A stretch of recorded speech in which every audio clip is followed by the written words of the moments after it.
Euro 96 Part 2. Everyone else but England.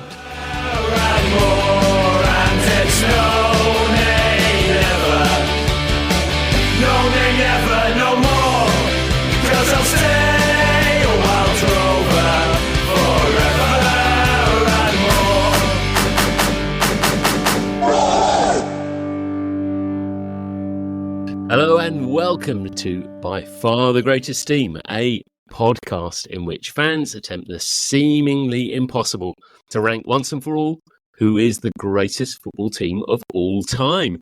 My name's Graham Dunn, as ever, forlornly putting the case for Oxford United. And here in the studio is a sort of end-of-term feel to things. So this is the last episode of the current season. We've all been allowed to bring in board games.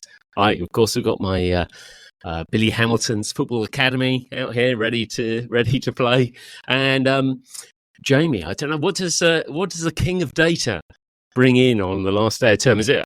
I mean, it should be like, I don't know, ZX81 or something. I always brought my Sabutio set in. There was no data involved. It was all about the finger flicking for me. That was the most exciting thing, and making sure the pitch was as high-end as possible as well. No wrinkles in that pitch. I will start off though, Graham, by saying, I mean, firstly, this is a strange one. I mean, we don't even have a team that we're focusing on. We're just going to kind of wing it as we go along and hope that there is at least one team in this bundle of 15 that we can rank at some level of greatness. But it was pleasing to see that on an X, formerly known as Twitter, it's been confirmed you're not going mad. PC Riley has seen your Steve Nicol impressions that you raised on an episode a couple of weeks back. So thanks to PC Riley in Belfast, they actually have seen the Steve Nicol impressions.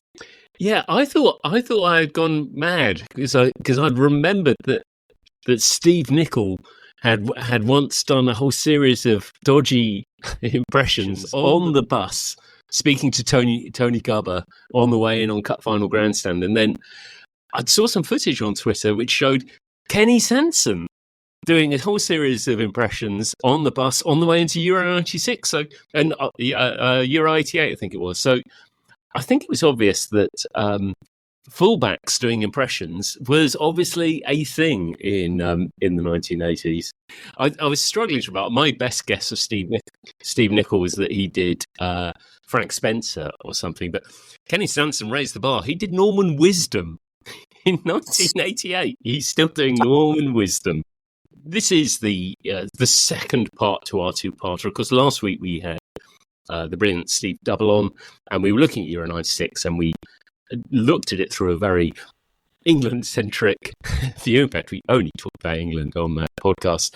And we thought it would be interesting to take a look at some of the other teams and other things that came on to that, played in that tournament, because it was massively iconic, and I'm delighted we're joined this week with a couple of guests joining us, carrying the Scotland flag, amongst other things. This week we got Stefan Shaw. Hi, Stefan. Hi there, Graham. Hi, Jamie. How you doing? Okay. Yeah, very good, very good.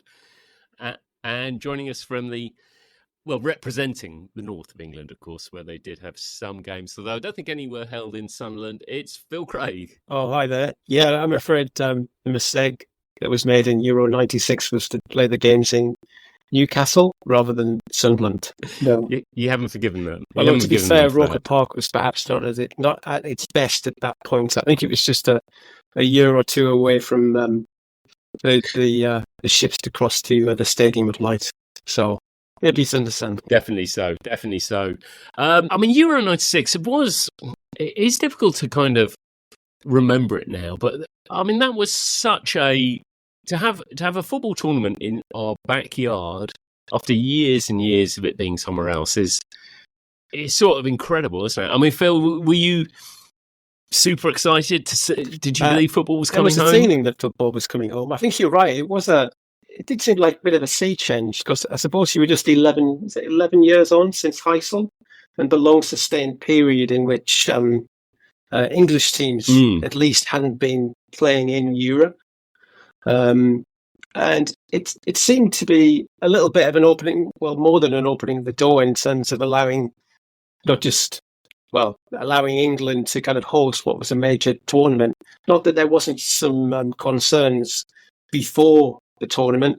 I think there was some violence, particularly in Dublin, again between England and the Republic of Ireland, as a friendly, and there was a little bit of trouble that you might kind of touch on later on, particularly after England went out of the competition. So I'm not spoiling anything by saying that as well. But yeah, it's definitely a bit of a change, a bit of a kind of thawing of relationships with the rest of Europe, perhaps, at least for a while. And Stefan, again, a chance for you to have kind of a tournament on your doorstep. Exciting? Absolutely, yeah. I don't think Scotland went into it with any great expectation, but just to be part of the spectacle was great. Although obviously Scotland were kind of used to having always qualified for tournaments in those days. But it wasn't really enough of them it was just normal, you know. This is true. It was just yet another tournament of qualifying. You know, one of the things that, you know, when it comes to this tournament, having it back in England, and people kind of remember it a lot. I mean, I definitely associate it with Britpop, and I associate it with this glorious summer, and you end up obviously associating it with the Baddiel and Skinner Three Lions song. But Phil, there was another soundtrack, wasn't there? You're right. There definitely was a different and very different kind of soundtrack for that particular kind of summer. I suppose we all remember 1996 because of the breakthrough of Oasis. I think Wonderwall, Don't Look Back in Anger were in the charts that year. Blur, Charmless Man, Stereotypes, Pulp, Something Changed. You've got others as well. I mean, bands that I kind of quite like the blues songs. I think at the beginning of the tournament, the Fugees' Killing Me Softly was top of the chart. Many of the people kind of listening to this, they might remember 1996 more for Boyzone, who had 4 top 10 hits. Celine Dion for Louise. Mr. Mary, Jamie, she had 3, and probably the most, well, after Jamie that, Redknapp, Spice Girls, but really kind of, you know, To Become One, Wanna Be, Say You'll Be There. But the major hit of 1996 has to be Peter Andre with Mysterious Girl. This is not Britpop. This is not Britpop at all. In my mind, it was, you know, everything was menswear or work about it. That was the idea that anything other than Britpop was playing. But I suppose there was more than my you might be taste slightly slanted in one direction, I think, for 1996. But breakthrough of Spice Girls was probably the biggest thing that year, I think. Although it wasn't too many, it was just a few months after Euro 96 that famously Oasis had their big Nebworth concert as well.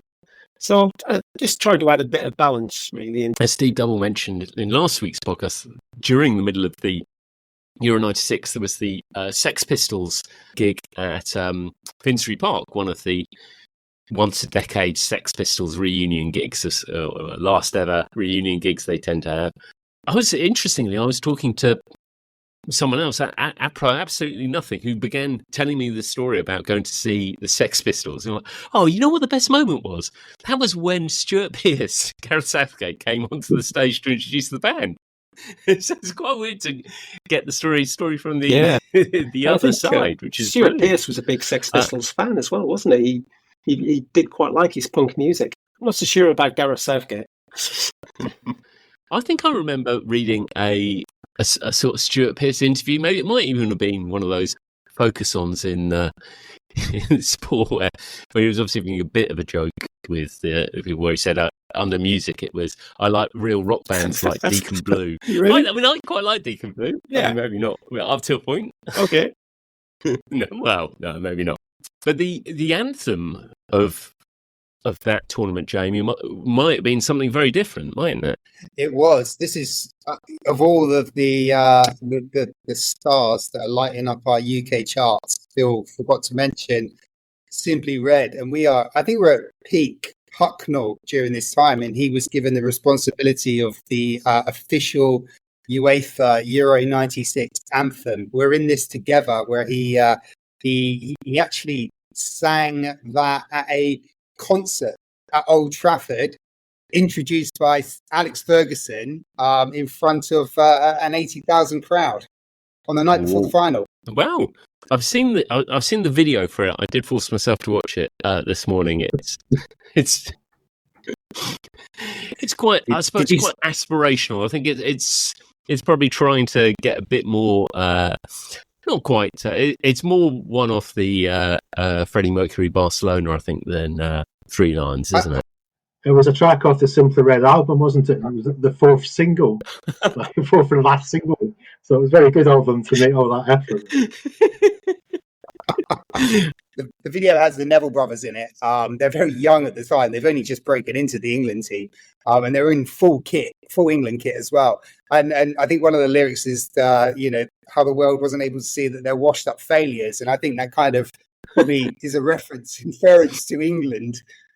Which is quite different to Baddiel and Skinner, who are kind of talking up England's chances in their Three Lions song in a very down way.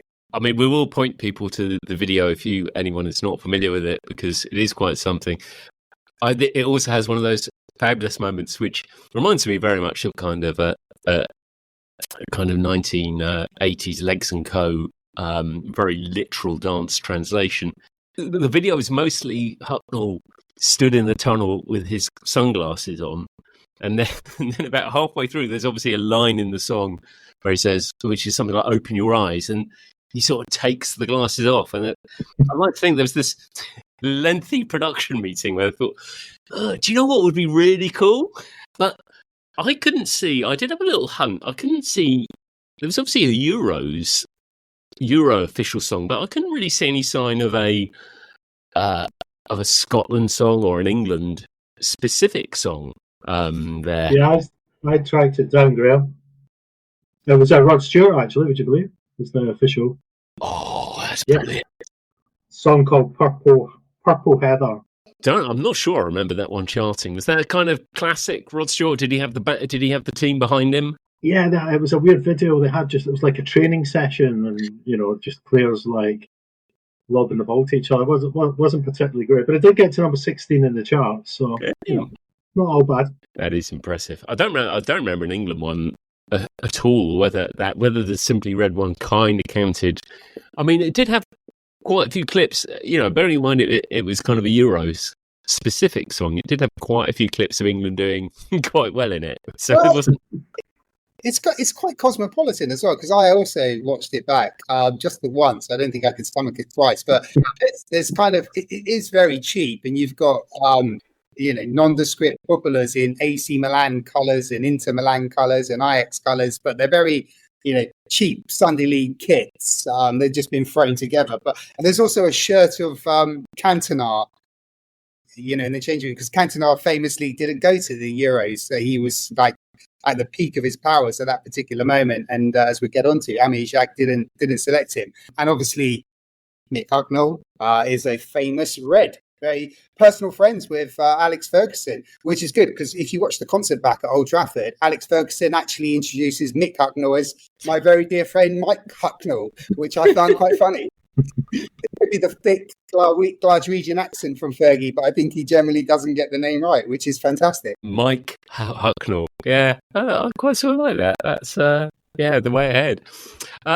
We should sort of get ourselves into focus, and what we're going to do is take a look at the different groups as we go through. Now, Group A is the England group. We obviously talked last week a lot about England's qualification through that, but I guess the next biggest story within that is it's another sort of semi-glorious run, but ultimate failure from Scotland, who by this stage seem to be finding new and different ways to fail to get out of groups, either of their own hand or other people's hands. In this case, it feels probably mostly other people's hands. Stefan, the tournament began quite well for Scotland, didn't it? Yeah, not too bad at all. I mean, I think the Netherlands were definitely one of the favourites. If you looked at the team, I mean, fantastic players, and a lot of them were kind of coming to the peak as well. So to get the 0-0 draw in the opening game at Villa Park was fantastic. It felt like a victory almost for Scotland, because it's a first game you can't lose, can you? You got to keep some interest. So that was a tremendous start. Really, kind of went downhill a little bit, I guess. Really, yeah. That Scotland side did have.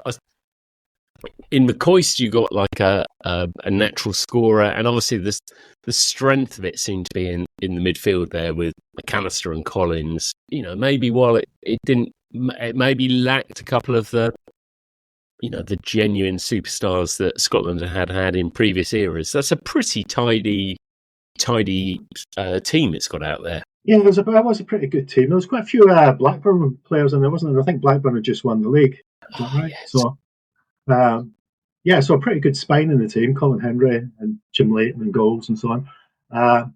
Still a little bit lightweight up front. McCoist and I think it was Gordon Giroux, 2 main strikers. And yeah, I mean, great at domestic level, but possibly not top notch international. I think Gary McAllister was probably the best player for Scotland really throughout the tournament, even though obviously he was kind of slightly better known for that unlucky penalty miss. So I'd say it was reasonable quality. It's a kind of typical Scotland tournament team, really. Possibly with the best we've had. We've not had such a good team probably for quite a while. I don't think everything sort of changes and twists on that on those couple of minutes in the second half against England. I mean, in that game, Scotland actually probably edged the first half. I would think from memory, if not more so, and they're causing England quite a lot of problems in that game. And obviously, they get the chance to equalise with the kind of rogue Tony Adams lunge. He really does. That's a real proper lunge. I think you need to make that tackle. And I don't know. I mean, we talked about this a bit last week, but do you? When you look at the ball rolling, do you think Uri Geller was involved there, Stefan? Well, that freak win to just nudge the ball off the penalty spot. Who knows? Maybe something was going on anyway. Actually, Scotland were beginning to come into it. England were tiring a bit like they did against the Swiss. Yeah. You could feel the tide was turning a little bit. And I think, the rumour always is that Gascoigne was going to be substituted before the penalty, just after the penalty, wasn't he? So they say, I'm not sure if that's true or if it's a myth, but it kind of adds to the story a little bit, doesn't it? How a game can change in whatever it is, a minute and a half or something. Absolutely amazing, really. Yeah, it just sort of kickstarts everything. Phil, do you give much credence to Uri Geller's role? I think Uri Geller gives a lot of credence to his role in McAllister missing that penalty, as for sure. I think I found a quote from him afterwards. It was really cute. I was trying to understand what he was doing there and why he was in a helicopter. And there seemed to be lots of different versions of why that was. I think it came to the conclusion at the end that somehow the news of the world that there's a publicity stunt paid for him to be up there. But I found a quote from him afterwards that said that he didn't like to blow his own trumpet, but he said, quote, "I looked out of the window and I shouted, 1, 2, 3, move." And there can be no other better rational explanation for why that ball moved. The bit, looking back on it now, the bit I find even more staggering is that Uri Geller was still a personality in 1996. So in my mind, he'd been consigned to a different era by then, surely.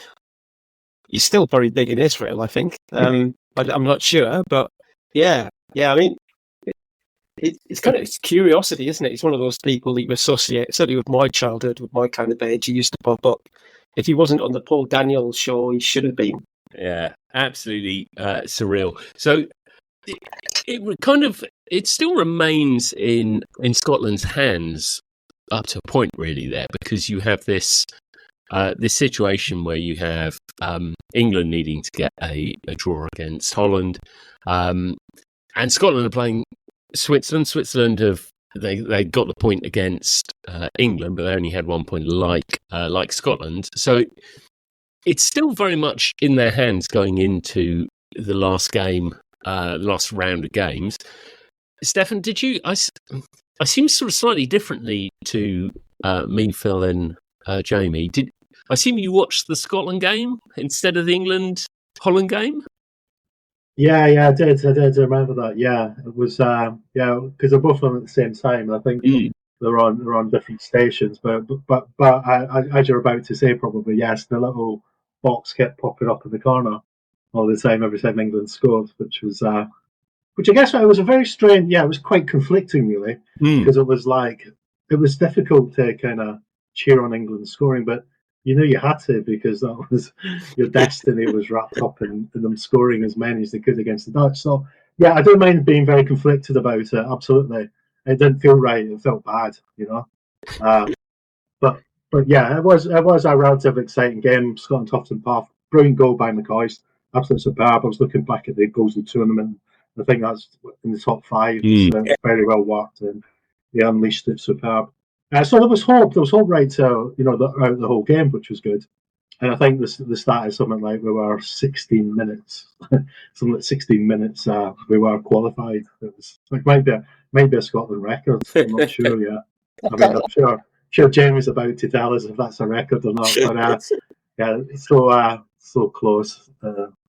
But no cigar. And yeah, I even rewatched the Clivert late consolation as well today, which is such a terrible goal as well. Yeah, it really is. It just hits him straight to the goalkeeper and goes right through his legs. It was a cruel moment, and I think I was reading a quote from Teddy Sheringham and said that the England players hadn't really realised that you know they were just so elated to beaten the Dutch 4-1 that it was only when they get into the dressing room that somebody mentioned that that final goal had put Scotland out, and he said it was like the cherry on top of the cake when they found that out.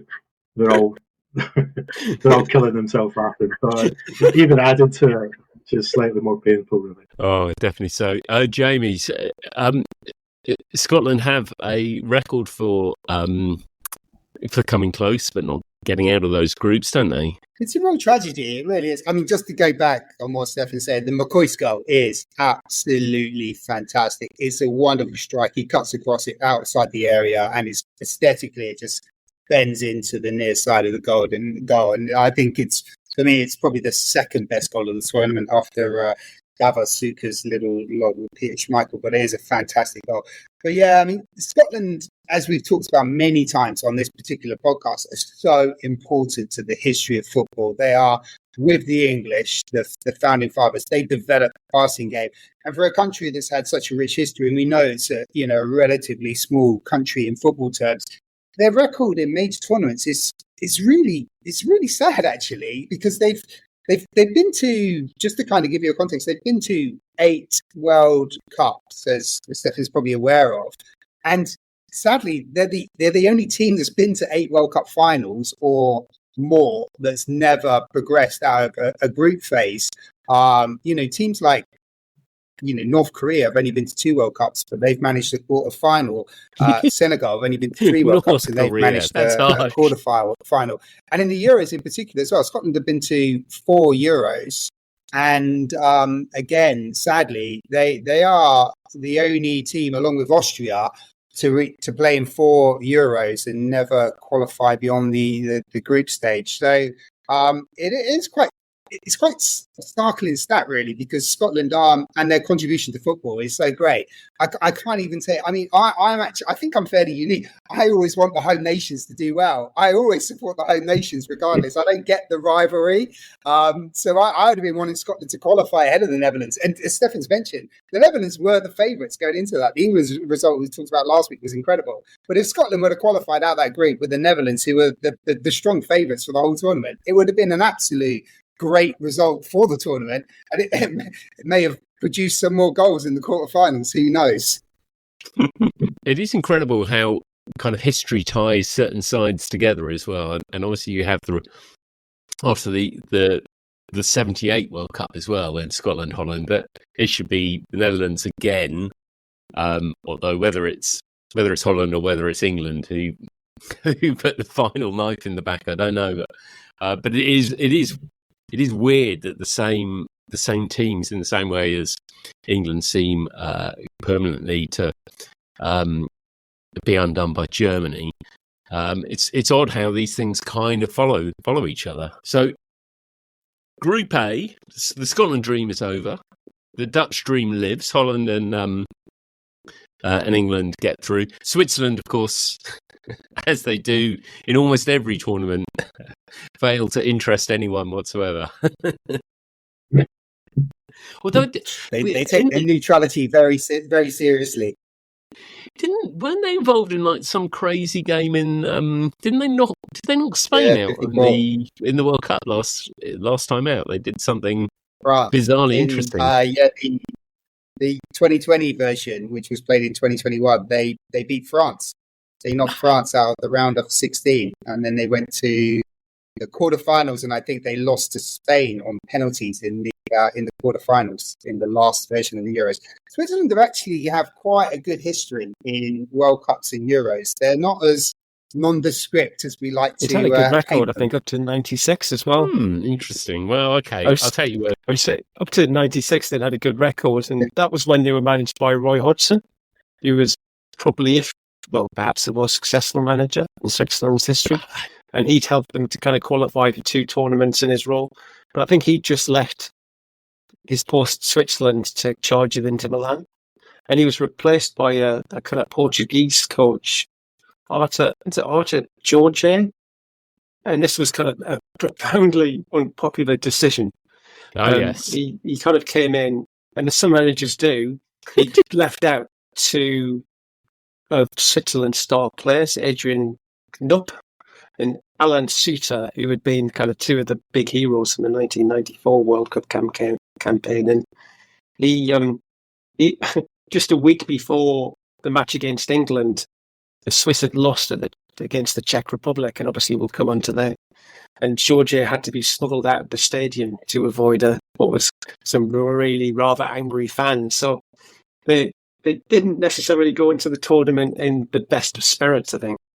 And the draw against England was, that was the best result, wasn't it? That was the highlight. That's interesting, though, because they, I mean, not that we're going to talk about England, we'll talk about Switzerland. They draw with England with a penalty kick. I think it's Turkelmans who scores the penalty. I mean, where was Yuri Geller then? He wasn't moving any balls in the Switzerland penalty. Or for Southgate's penalty, for that matter. So, yeah, he was much not needed. the best. So in Group B, the games were so that had Spain, France, Bulgaria, and Romania. And the games there were held in Ellen Road and Whisper at Quali St James's Park.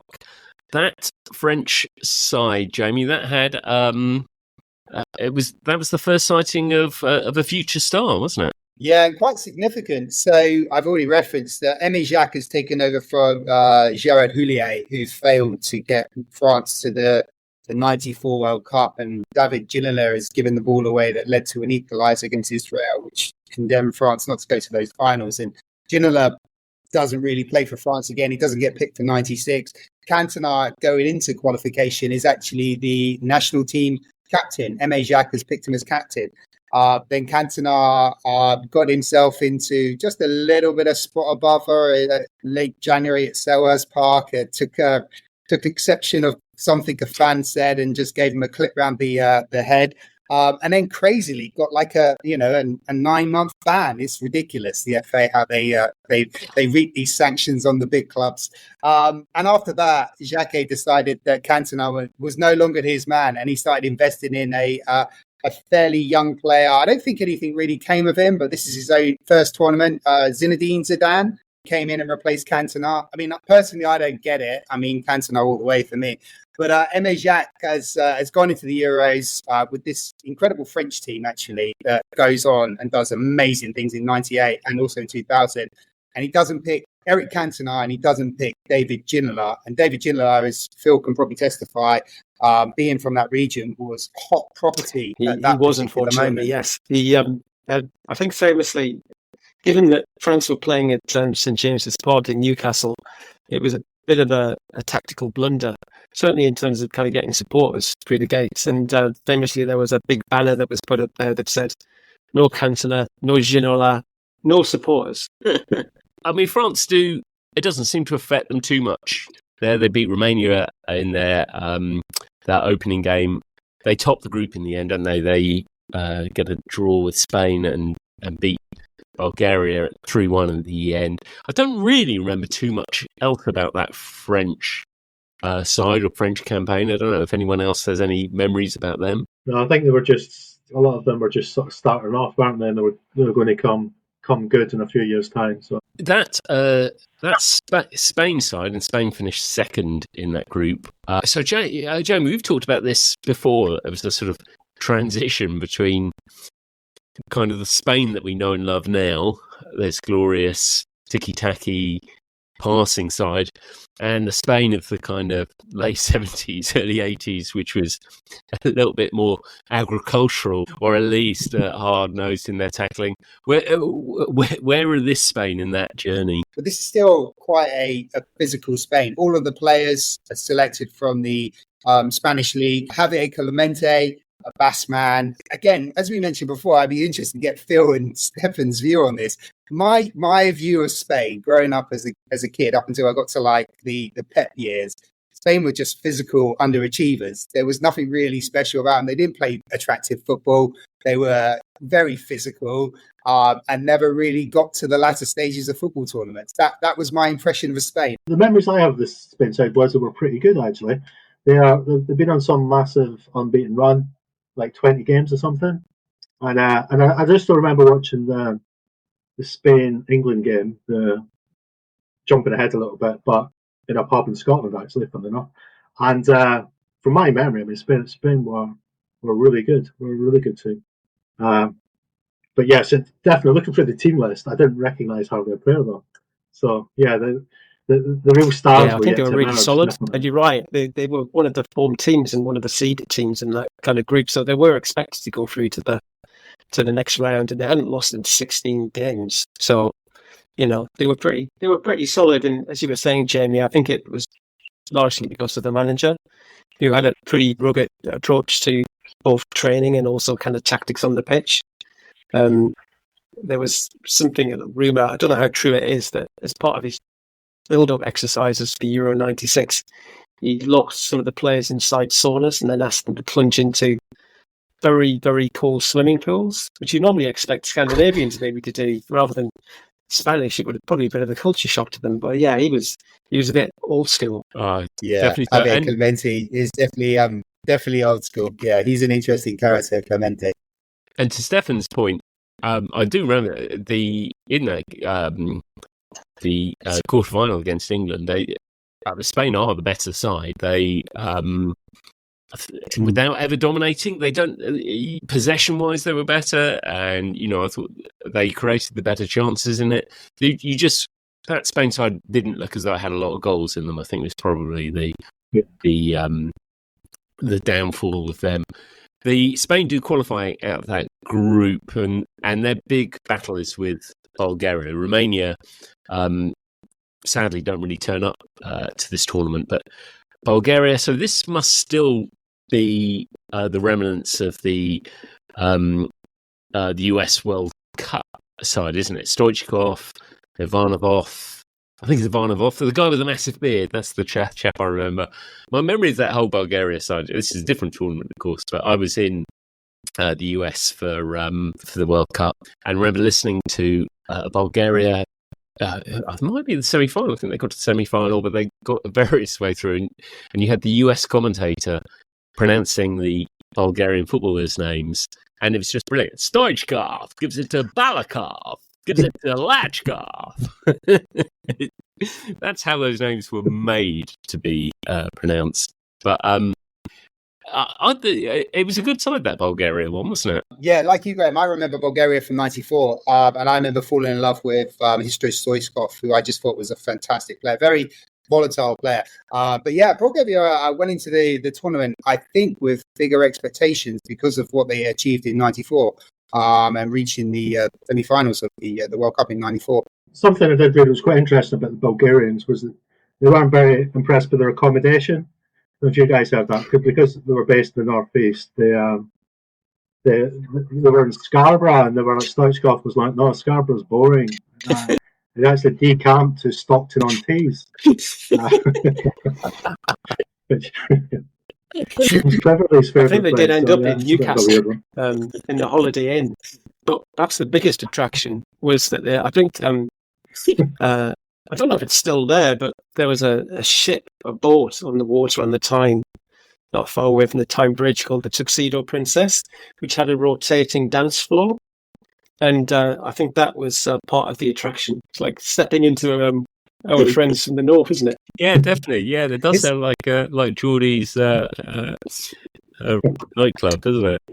It is quite interesting because on the one we did last week with Steve Doublegraham, obviously he was inside the England camp, and when he talks about what players do between games and how monotonous and boring it can be, I can understand why. If you're if you're staying somewhere that's in Scarborough, there's not a lot going on, you are going to want to find, some things to do. And he talks about, I think the England camp were playing Scrabble or going off fishing, and they had the hotel exclusively. But it's really interesting. What do footballers do in between matches when you're kind of locked up in the confines of your hotel digs in these major tournaments? And how do you entertain yourself and keep yourself occupied? I guess a night out in Newcastle is going to be the perfect way to prepare for a football match. Gascoigne famously went fishing, didn't he? You'd head off and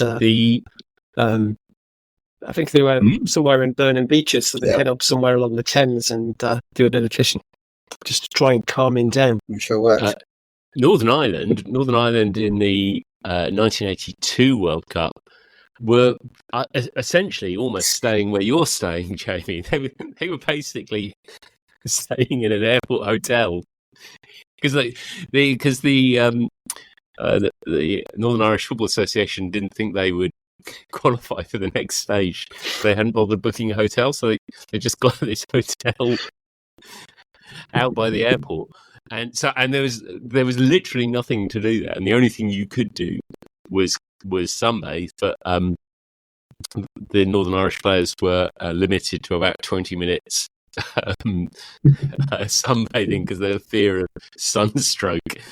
So yeah, really not very much you can do. So there you go. Group C. Now, of course, Group C, we have the Germany, who go on to play a prominent role in this, Czech Republic, Italy, and a team who are literally dark horses, I think, at every tournament during this period for the preceding 10, 20 years. And as far as I can tell, broadly never done anything, which is Russia, who again failed to make much impact on this group. Germany, dare I say it, German-like progress during this this group. That seems relatively comfortable. They win their first. They beat the Czech Republic first up, and then once they've beaten Russia, they're essentially through. Which brings us to Italy and the Czech Republic, and I think the Czech Republic have to be almost everyone's second favourite team in that tournament. Is that fair? Czech Republic and Russia are competing Euro 96 for the first time as those particular nations. And going back originally as well, the tournament was only supposed to be 8 teams. It was only a late change up until around about, I think, 18 months before the tournament was due to start, that UEFA decided to stretch it to 16 for the first time. And this is the first time that 16 teams have participated in the finals. And they did that because you've got the former Soviet Union who have won the Euros and have been to 3 finals previously. So they've got a bit of a rich history in this tournament. Not so much in World Cups, but definitely in the Euros. Jamie, when was the last time that the USSR had won it? They actually, in the previous tournament in 1992, under the catchy name of the CIS, they went to the finals and they lost to the Netherlands in 88. Sorry, 88. They lost to the Netherlands in the final. So not 92, and they were called the CIS because this is round about politically. This is the time where the former Yugoslavia, the Czechoslovakia, Russia, all of the emerging states within those countries were starting to get liberated and form and reform, in many of their cases, their former nations. But it's a fair question, Graham. But not many people remember the CIS in the UEFA European Championships. Although Stefan probably does, because I'm pretty sure they played Scotland in 92. Did CIS play Scotland in 92? I thought they did, but maybe I've got that wrong. That could be dodgy memory. There was a bit of a curiosity in 1992, so stepping away from 1996, that the Soviet Union had qualified for the tournament, but then obviously the Soviet Union was dissolved in 1991. So the Commonwealth of Independent States, the CIS, inherited the qualification spot. And then by the 1994 World Cup, you had Russia. So this was in Euro 1996. This was officially the first time that Russia had qualified for a major competition after the European competition. Yeah, and I think also the Czech Republic, who are now called Czechia, I think it's pronounced that way, but I may be completely wrong with Graham, how our pronunciations can be quite bad on this. Right. Yeah. This is where we get in danger of turning into the rest of history, isn't it? But you had, as well as the end of the Soviet Union and Russia, you'd had the so-called Velvet Revolution in Czechoslovakia. So peaceful protests in '89, the Velvet Revolution, collapse of the communist regime, and all of the democratic reforms that followed. And the Czechoslovakia peacefully split in 1993 to form two states, the Czech Republic and Slovakia, which is nicely called the Velvet Divorce.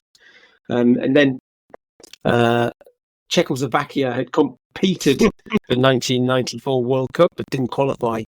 So this was officially their first competition. And we might move on to Croatia later, where we'll do a bit of history maybe as well. This Czech team has a kind of a series of players who go on to become really well known in the English league, like Poborski and Berger and Vladimir Smicha.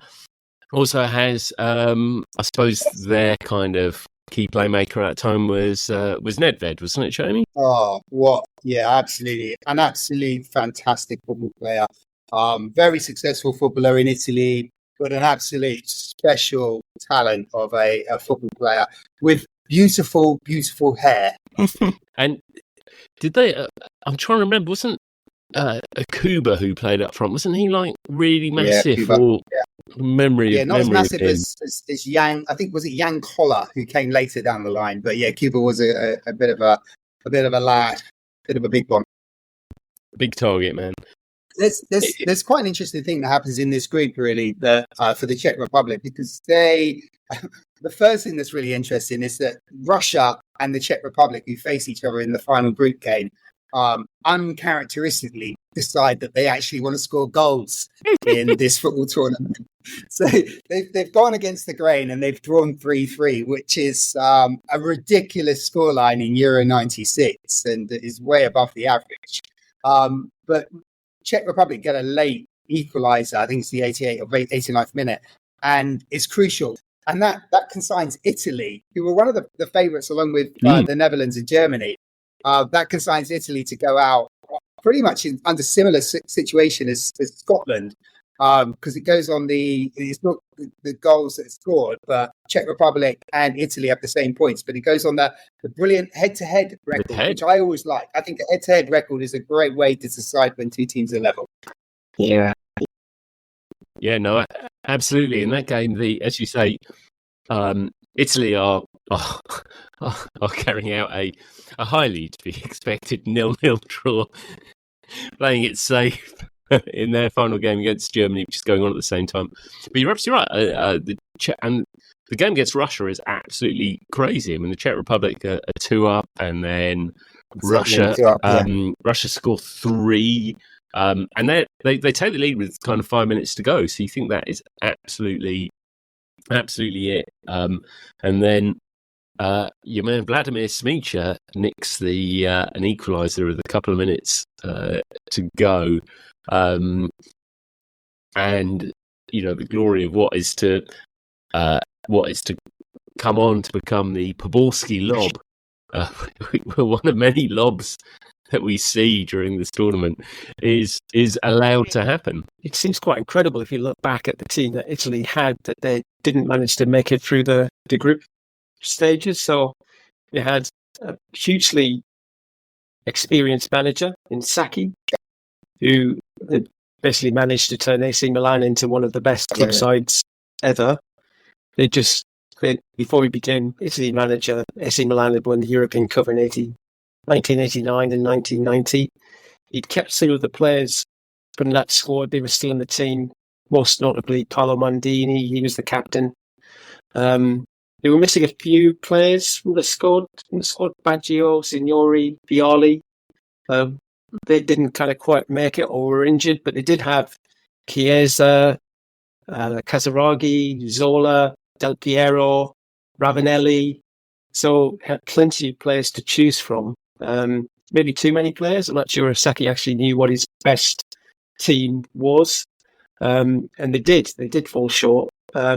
Famously, Gianfranco Zola missed a penalty, I think, in the game against Germany.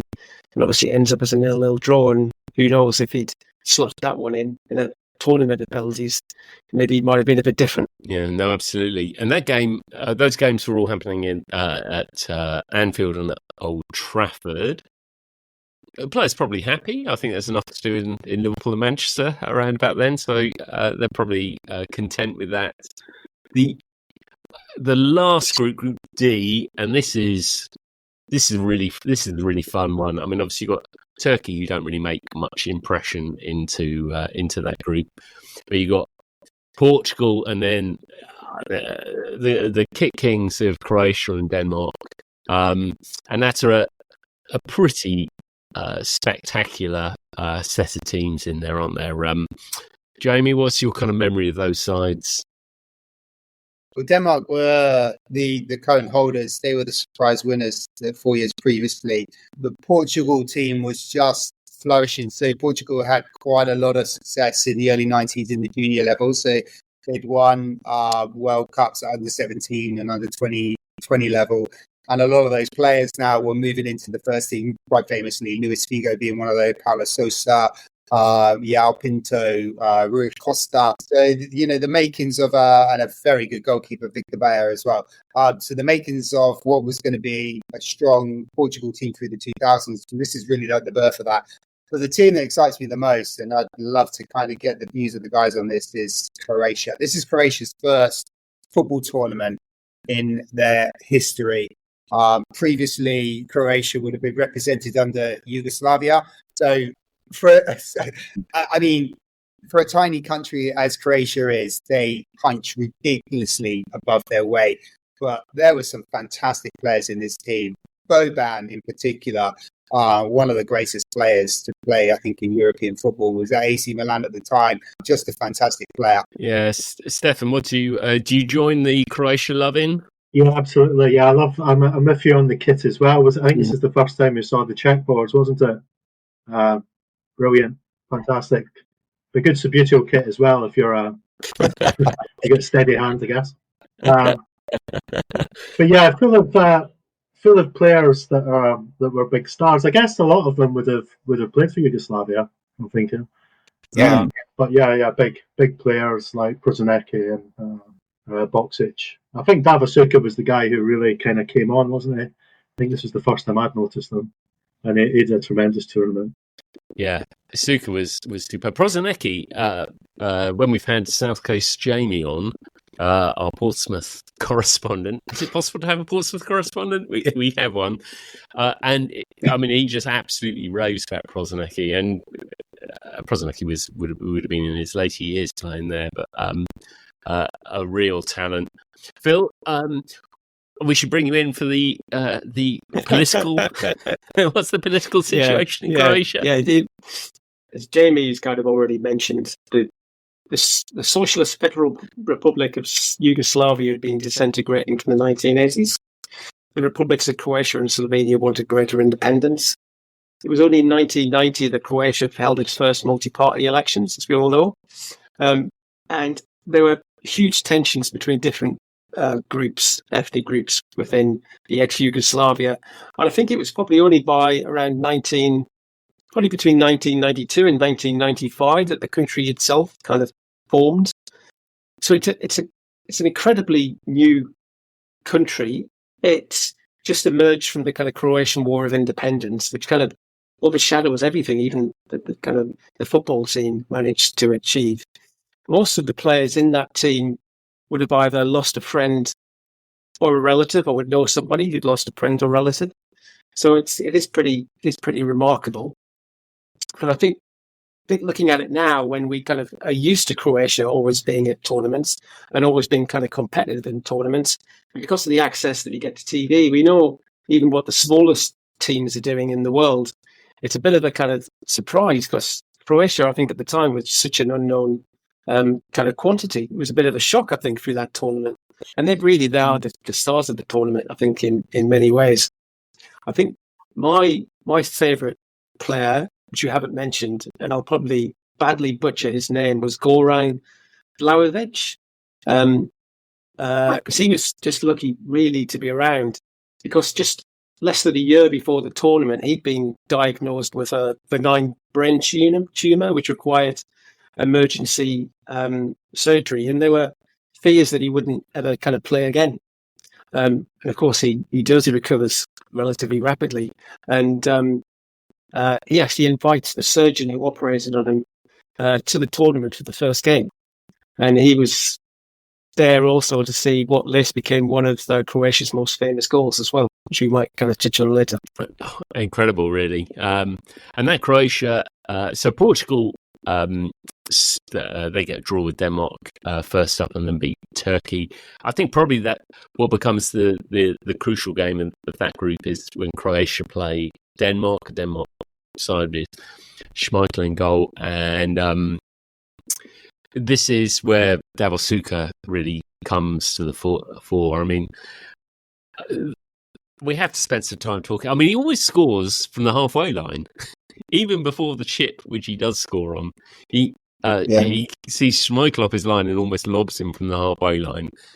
And then the chip is just, for the third goal, it's just sublime, isn't it? Yeah, I think he's seen something in Schmeichel's game because he's looking up when you watch some of the game back. He is looking at opportunities to shoot from distance on a regular basis. So I think he's clearly noticed something from the way that Peter Schmeichel plays, and he trusts himself that he can score from anywhere on the football pitch because his effort from the halfway line is incredible. The lob is brilliant, and the lob comes as well from Schmeichel running up the pitch and then having to chase back to his goal, and then he thinks he's got himself set, and then it's just, I mean, it's just a little golf chip, isn't it? And it's as good as it gets for a lob. Well, also the fact that Schmeichel ends up on his back as well, doesn't he?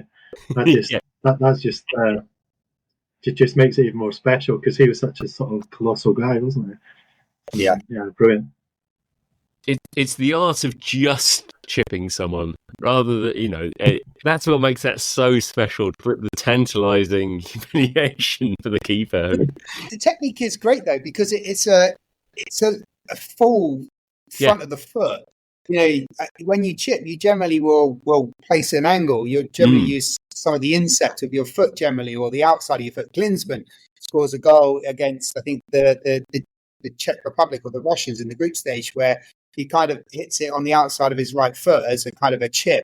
But Suker, I mean, technically, it's the hardest way to do it because he's getting his foot all the way under, getting that spin on the ball. And Stefan, you're right. Schmeichel plays his part with the resigned roll on the floor, which is fantastic. It was really good rewatching that game. I did have to sort of pinch myself that Luka Modric wasn't on the pitch, though.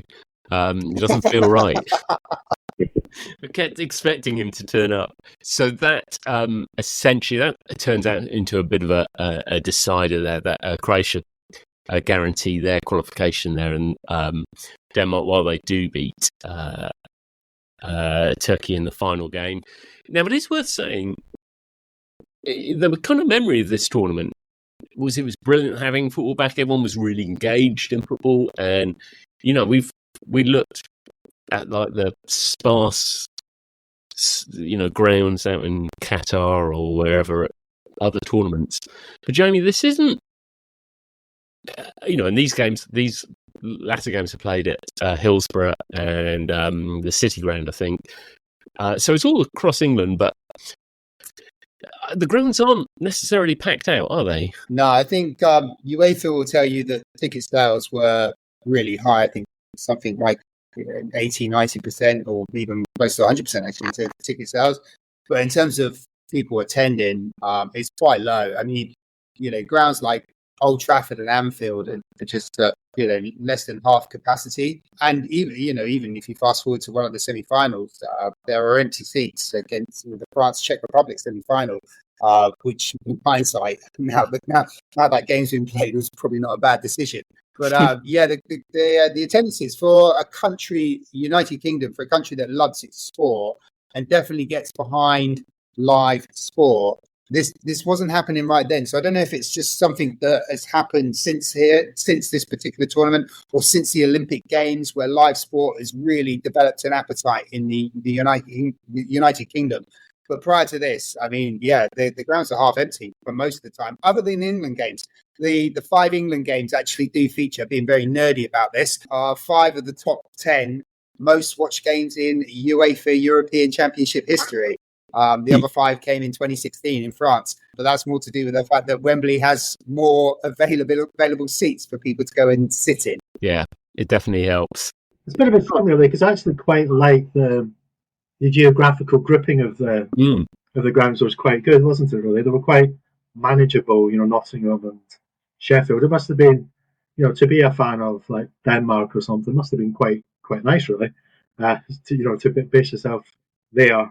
And I thought that was quite good. I suppose the only thing slightly strange was in the Scotland group, it was like Birmingham and London, wasn't it? So we get to the quarterfinals, and as we sort of mentioned, it's not really been a goal fest up until this point, and it becomes even less of a goal fest. The England-Spain, which I went to that game, and it's a brilliant experience. From great moments, a penalties win, which you never thought England would happen. But it was a really dire game of football. Not very much happened. Super tense. And obviously that was 0-0, extra time, nothing. And then France played the Netherlands. And, they're 2 hugely entertaining sides in theory. 0-0, extra time, no goals, penalties again. It's not looking as though a lot's going to happen in this. Do you think, obviously, we had the golden goal as part of this? Do we think that sort of played into maybe why at least the extra time bits were a bit nervy? Yeah, I think it did. I think the expectation was that teams would go for the golden goal, but in reality, the risks and the jeopardy was so great that instead you took a very kind of prudent, conservative approach, I think. I did find a reference to a previous golden goal at Wembley, which is, again, slightly nerdy, but if you go back to 1995 and the final of the Auto Windscreen Shields Trophy, they tried out the golden goal then, and Paul Tate scored the winner for Birmingham City against Carlisle United. Maybe there was slightly less jeopardy in that game compared to the 0-0. Oh, well, I'm going to thank you forever for mentioning Paul Tate, Phil, who went on, of course, to play for Oxford after those heights of Birmingham. So there we go. Oxford United reference tick. That's done. Just to confirm, there's 4 quarterfinals. There's 4 goals across all of the 4 quarterfinals. And it's not giving anything away. The average goals in this whole tournament is just above 2. It's the lowest by some distance. And I try to think why. And I can only come up with the idea that because this is around about the time that obviously Adidas have a long-standing relationship with UEFA and FIFA to supply the official match balls. And this was around about the time that Adidas kept coming up with these new concepts of match balls. And the Adidas Questra was the official match ball in this particular tournament. And they'd gone through the whole kind of the design phase to create a new football. And I clearly think that maybe the football was so different to what the regular pros were used to playing with that they weren't able to hit the target as regular as they would.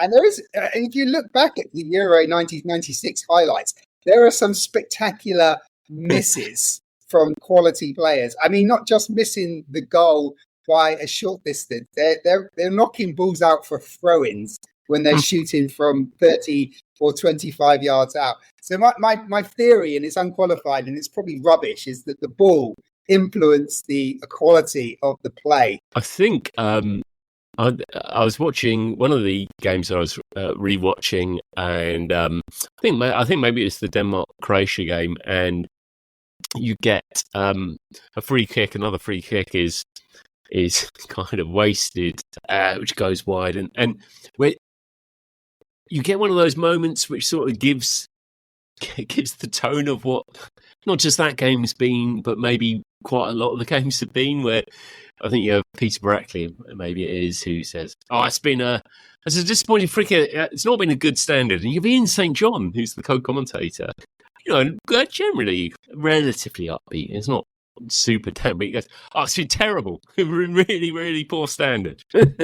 So France put out the Netherlands, who were the one of the tournament favourites. Now we finally get to a quarterfinal where there are some goals, which is a bit of a novelty. Germany v Croatia, and of course, as we discussed, Croatia probably the independent people's heroes of the tournament, and Germany the old enemy. I mean, this German side, it is, it doesn't win this tournament for no reason. It's maybe a difficult side to get excited about, but it's not a bad side, is it, Stefan? Well, yeah, as you say, I think it's acknowledged in Germany. It's not one of their better teams, absolutely, but there's a lot of character, and if you look at the squad, there's a lot of quite old players in there as well. So one of the interesting things is like the goalkeeper. This was his first tournament, and he was like age 34, and he had a great tournament as well. Ended up going to be in the team of the tournament. Fantastic, and the guy who ends up scoring the golden goal, Beerhoff, he the first cap when he was 27. So, they're a very sort of kind of mature team, and there's a lot of sort of adversity during the tournament as well. Lots of injuries.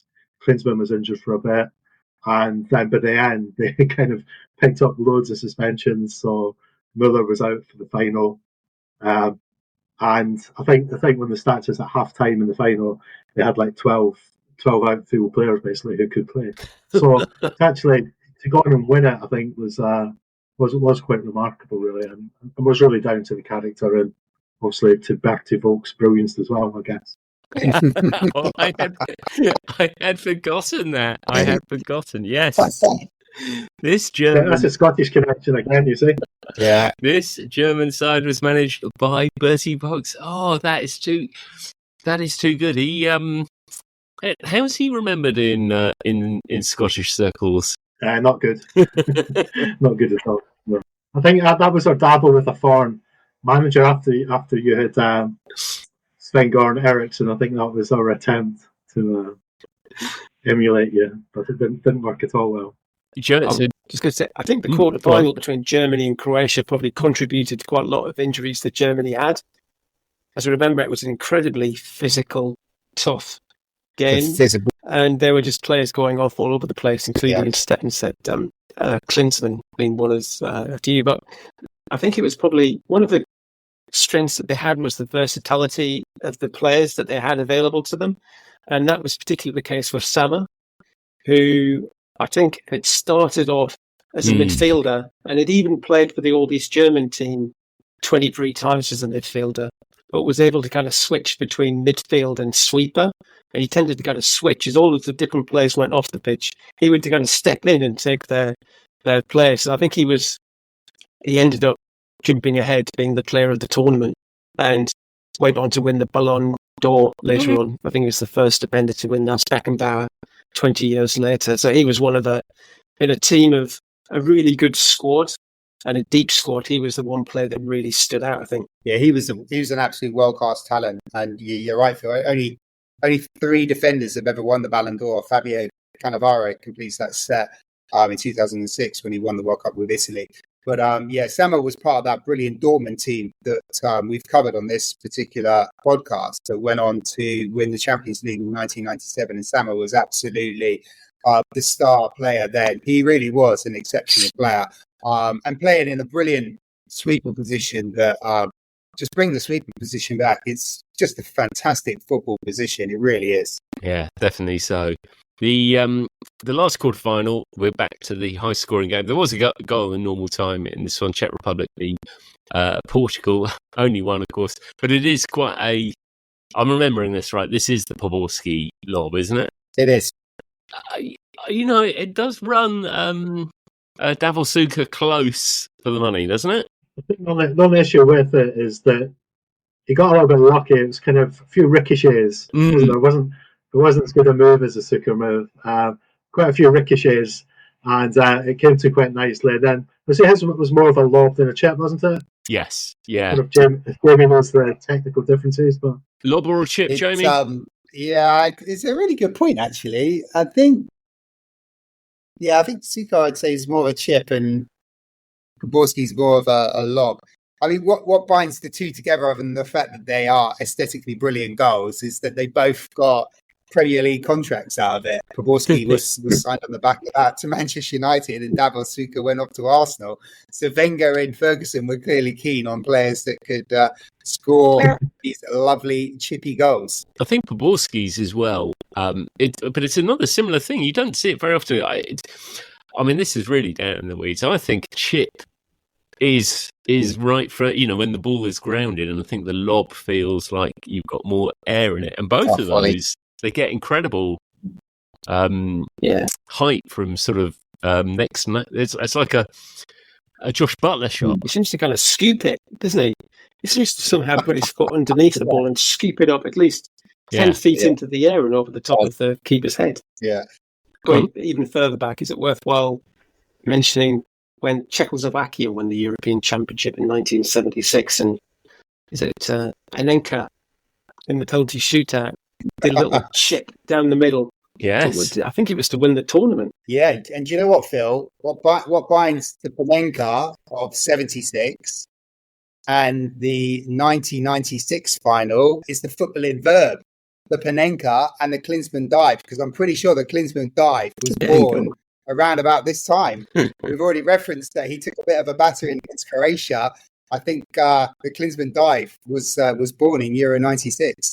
Yeah, Eddie. Poborski's quite unlucky, isn't he? That it's the one country where there's a richer heritage of chips in international football in the Euro tournament. It's really unlucky. He can't even claim to have scored the best chip in the seemingly relatively narrow field of Czech European tournaments. So we get to the semi-finals. I don't think we need to talk about England's failure again. It is an incredible performance. And I think, again, you have to, as Stefan was mentioning earlier, you talk about the kind of the resoluteness of this Germany side, because everything is, I guess history's in their favour in terms of they've got an exceptional record, a tournament record at this stage, but everything is against them in terms of playing at Wembley against England, a real kind of high there, and they see it out. And rewatching the penalties, the German penalties were just no, didn't look like there was going to be a missed penalty until we missed the penalty. Yes, and England had a surprisingly, given the history of their penalties, surprisingly reliable first five, at least, until it gets to the slight vacuum as to who's going to be the sixth. But Germany just, they're pretty ruthless. That game, largely, people will remember the Gascoigne so nearly capping his story with, it's unbelievable he doesn't quite make contact with the ball to get that winner, which would have been the golden goal, as Jamie was saying last week. That would have been done and dusted. You can't get any closer than that. Germany do score what looks to be a pretty reasonable goal that is chalked off in extra time as well. And, Jamie, a bit as we said last week, this actually seems to be one of the few golden goal periods, extra time periods, where actually stuff happens. Yeah, it's quite bizarre. I mean, the golden goal is a blink and you miss it. I can't even remember. I'd be interested if Phil or Stefan can remember when it was introduced. I think it was somewhere around about this period. And it didn't last long. So I think UEFA and FIFA both decided that it just killed the event. And it does. And we've joked around the psychological impact that must have on players and fans as well, where, a goal and that's it. It's over. There's no opportunity for reply. I think it's one of these things that was great in theory, wasn't it? It will, encourage attacking play, because extra time is normally pretty boring, really. I guess it was a good idea, but yeah, you're right. The actual practicality of it meant that teams would just retreat into their shell. It was too big a price to lose, really, to one goal. I think maybe they kept it going for another tournament or something, but then they didn't win. Well, was there a silver goal?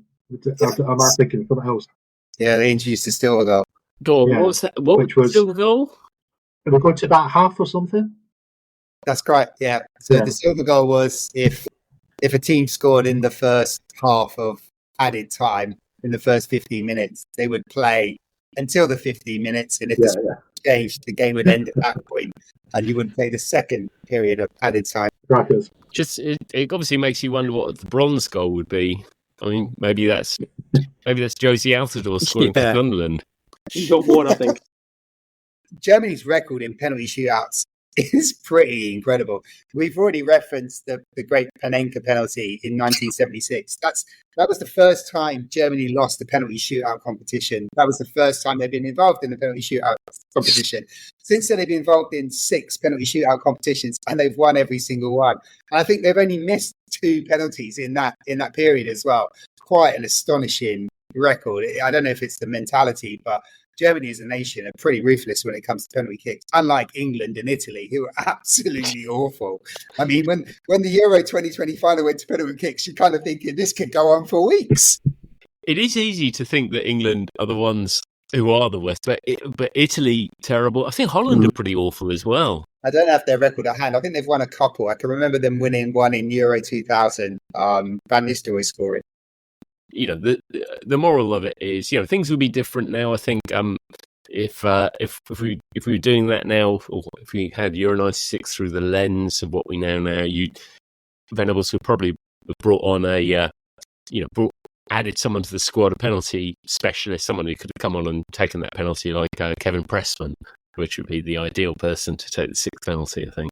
I'm sure the Germans have a plan for every eventuality, and they stick to it. That's the impression I get, where other teams, like in this instance England, they were probably talking about it and halfway like, well, who's going to go next? I'm pretty sure the Germans would have known exactly who was taking each one.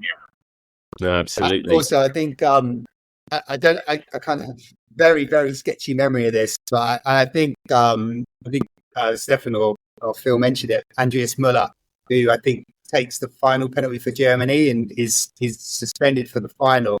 I think he was probably the most hated person in England because of his goal celebration as well. Yeah. I mean, he wasn't very humble, was he? He certainly played to the crowd. Yeah, I was saving that for my highlight of the tournament, actually.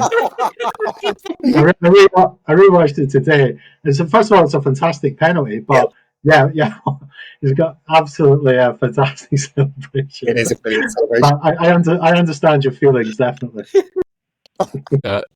Phil, as you mentioned, that after that game is pretty much there's a small memory of that some of England's football hooliganism elements haven't entirely gone away. I think there are some scenes in after the game in one form or another. I don't really remember because I obviously just sat with the lights off for 2 or 3 hours pondering my existence. It wasn't a good time to be a German in Trafalgar Square, I think.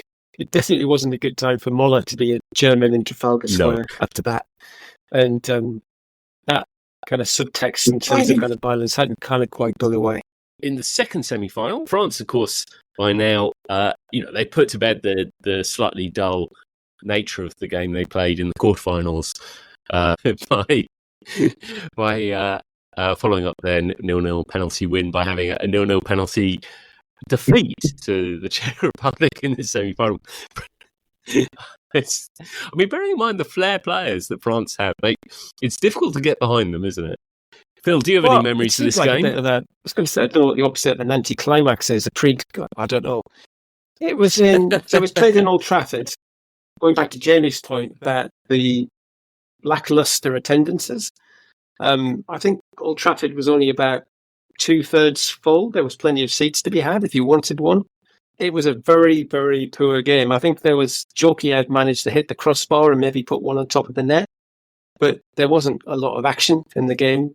The players that you would have expected to really make a difference and would make a difference for France in years to come, particularly Zinedine Zidane, just didn't really kind of get involved in the game.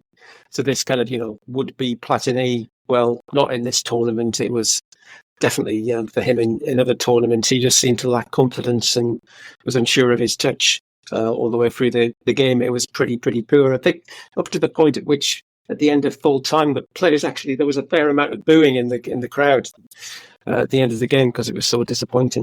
The true tradition of what the home nations usually do in international tournaments, France, England weren't the ones doing it, but we normally do. We lay a claim to fame by having one of the officials. So that game was refereed by Leslie Mottram from Scotland, who I don't particularly remember, but was he one of Scotland's finest refs? I do recognise the name, I have to say, I do. But I can't remember if he was any good. Currently, it's forgettable. Dennis Ross claimed expenses for it, though. You might have to cut that one out, though. Very good. Allegedly. Okay, allegedly. I think that's fine. So we get to the final, which is Germany v the Czech Republic, and that does sort of set itself up as a sort of a semi-battle between, if not between good and evil, between a team that everyone came to love during the tournament in the Czech Republic and the team who were cast as the pantomime villains for knocking England out. And again, this game is... I don't know. I'm trying to think how much of it is to do with my lack of enthusiasm for the final by that stage, or whether it was to do with the game itself, or whether it was to do with the manner of the winner. But that game, that feels like an underwhelming final. I don't know. Is that a reasonable point? I think just generalising, I realise now I watched this whole football tournament through the lens of rose-tinted England glasses and thought it was one of the greatest experiences of my footballing life.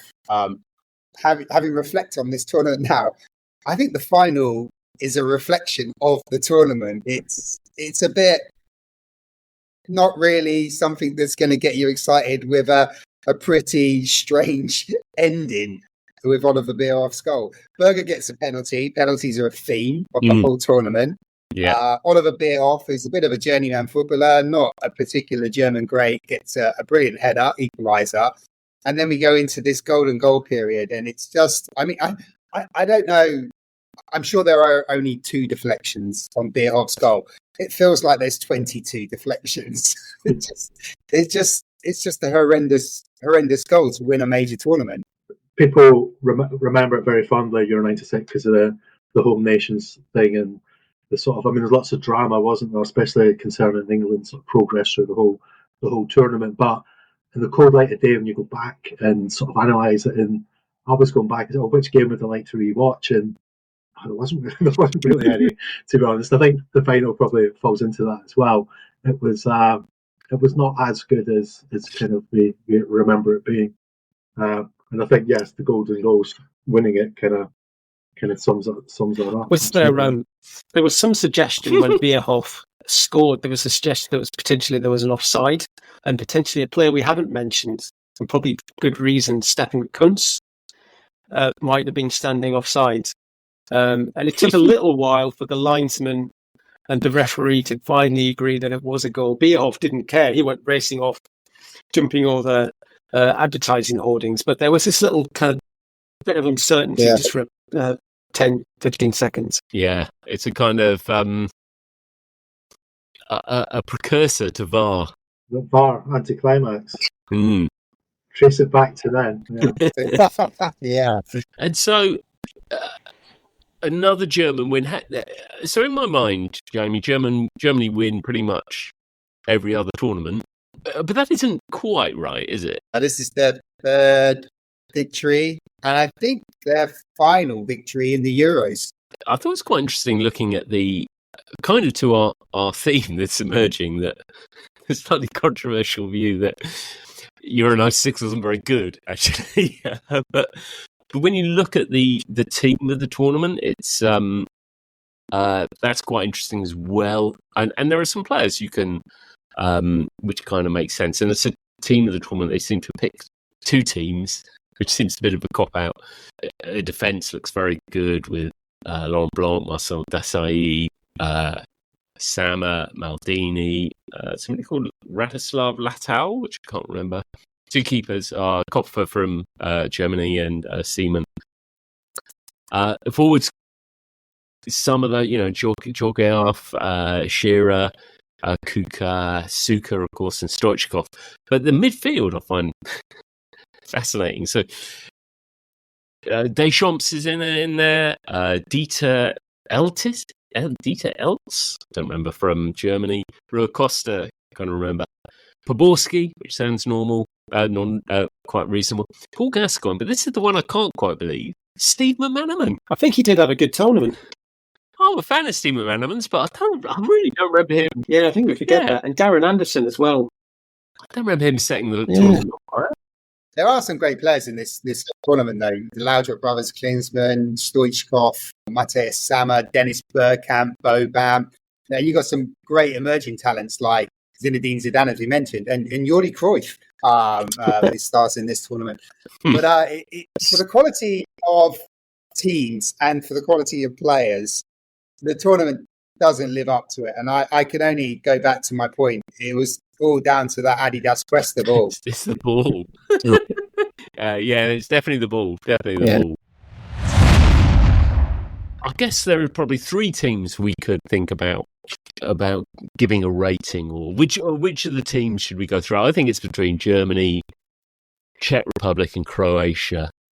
Which of those sides does anyone have particular? Who should we put forward? I would like to rule out Croatia on the grounds that I think we could probably develop that story a lot more, because they go on to the semi-finals in '98, and I think we could probably talk about. We could definitely get Phil on for that one, because we get the whole kind of backstory of how Croatia as a nation was formed as well. So on the grounds that I think there's more detail in the Croatian team and more players that we can talk about, I would say we rule them out and as a starter for 10. Yeah, I think probably I'd probably give it to the Czech Republic, I think, in that is this their best of the team? Quite possibly, I would have thought. Croatia do go into better things, and Germany were good, I guess, but not a classic Germany. So I would probably nominate the Czech Republic. I think Germany. I think what do you think? For me, Germany, it was a personal triumph for Bertie Vogts. I badly pronounced Bertie Vogts. I think the four German coaches who had preceded him had either won a World Cup or a European Championship, so there was a huge amount of pressure. And he, of course, as a player, as well as an assistant, as well as a coach, had been involved in the German team for nearly 30 years, so he'd witnessed all of those successes. And there he was as the first coach of what was a kind of a new German, rather than kind of West German team. So kind of post-unification, around 6 years after unification. And he was the first coach to win a trophy for this united Germany as well, particularly after the disappointment of being knocked out by Bulgaria in '94. So I think it's, for me, Germany, and it's a personal triumph for the coach. I like that angle. I do think you're right. The weight of expectation is quite something there, isn't it? It is. So I think let's do both of those. Well, I should remind anyone who's not listened to the podcast before, we have 5 categories of greatness. This is increasingly turning into the spiel they do at the end of car insurance adverts that rates can go up as well as down. You do remember you can have a 28-day cooling off period. We have 5 categories of greatness, all-time greats right at the top, and no danger of that for either of these. I suspect true greats, followed by touch greatness in the middle, edge of greatness, and our blinkered greats. Jamie, where would you go with Germany? I think for me, this is a very below par Germany when you compare them to the previous versions of Germany and the West Germany in a below par football tournament with some very good players. And I don't think a great manager in Bertie Ferguson. I definitely think Stefan's going to agree with me on that one. So I'm going to start it off. And I think I can't put this Germany team any greater than, oh God, Graham, edge of greatness, tier 4. Greatness. Phil, surely you're going to bring them up. I'm going to go for a touch. I think the tournament might be a touch of blinkered greatness. I wonder what an Englishman's view of that tournament might have been if there hadn't been for the second half against the Netherlands. But for the Germans, I think the Germans winning a tournament in England with all of the injury problems that they'd had for that tournament, and particularly kind of going into the final, they had to face pretty much full strength Czech team. And it's nothing else. I mean, typically it's a bit of a stereotype, isn't it, when you think of Germany in terms of the strength of their mentality. But they played a good system. I think both had been pretty well coached and they were very well organised, even though they had to kind of move players around. I think technically they were very, very good as well. Excellent. Stefan, where would you go with Germany? I like Germany at the edge of greatness, I think. Yeah, they were the pragmatic choice. They were the winners in not a great tournament as it turned out. They were the best of the bunch, but not great when you consider other Germany teams. Yeah, I mean, Phil, you make a clearly rational and coherent and cogent point, but I can't go any higher than edge. It's not with democracy, is it? I just can't get excited about them. So I think Germany would go edge of greatness. The Czech Republic, Stefan. Have you got a better feel for the Czech Republic? Yeah, I think I'd go for a touch of greatness for them. I think they were an emerging team. We didn't know an awful lot about them. So back in those days, you didn't really know as much as you would now. So that was great. They were exciting, but they still weren't that great, really. They were good and some great goals and so on. And the players did go onto greater things, but I think that's about right. Phil? Yeah, I think a touch of greatness. They fell short, just fell short. There was the goal for a start, and the nature of the goal, the winning goal, the golden goal. So disappointing, the goalkeeper making that mistake. I think it's a touch of greatness. Jamie, where do you go? Yeah, I'm going to agree with the guys on this one. It really is a touch of greatness for what is a newly formed Czechoslovakia, the Czech Republic. The Czechs actually have a fairly decent record in the Euros. They did go on to make the semi-finals in 2004, and they did make the quarterfinals in the last edition as well. So they have a pretty good record as their previous champions in '76. So I'm with the guys on this one. I think even though we've ranked Germany as an edge of greatness, the Czech Republic is one bracket higher. And we should forget, they went into this tournament as the rank outsiders. They were 80-1 to win it, and they came within a golden goal of doing that. To the letter of the law, I think you could make a case that if we put Germany as edge of greatness, the Czech Republic might be blinkered greats, but that's far too logical, Graham. but I think it is sort of the definition of touch of greatness is, Poborski lob, those brief moments where it touches the heights. So I think on those grounds, Czech Republic, Euro 96, touch of greatness. Fellas, thank you so much for reliving a golden summer, which perhaps has been coloured by nostalgia more than we realised.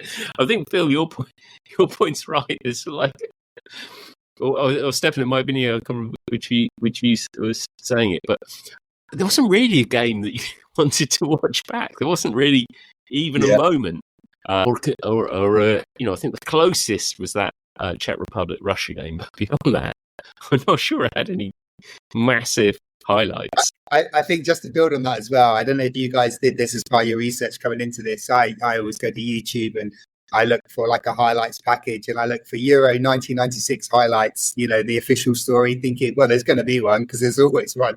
Nobody has been asked to put one together on YouTube. There isn't one available.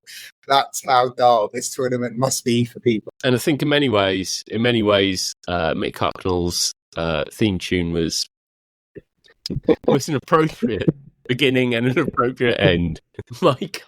Mike Hucknall. Yes, absolutely. Excellent. Okay. Stefan, thank you so much for your time. Brilliant. It's been great fun, guys. Thank you. Phil, thank you again. My pleasure. Jamie, thank you as ever. You're welcome, Graham. Thank you, Stefan. Thank you, Phil. That was a great realization that Euro 96 was nowhere near as good as I remembered it firsthand. So we are going on a mini holiday from the podcast. So we are going to be settling back, watching the Euros coming up in Germany over these coming few weeks. We do have a couple of Euro pods from the past, which we'll be giving a fresh airing, maybe a top and tail of some kind, which will be coming out over the coming weeks. And we'll have back some pre-season friendlies, and then we will be back with the next season of By Far the Greatest Team when the Football League season begins, and Oxford begin their march to the Premiership, to the Premier League in August. But until then, we'll speak soon.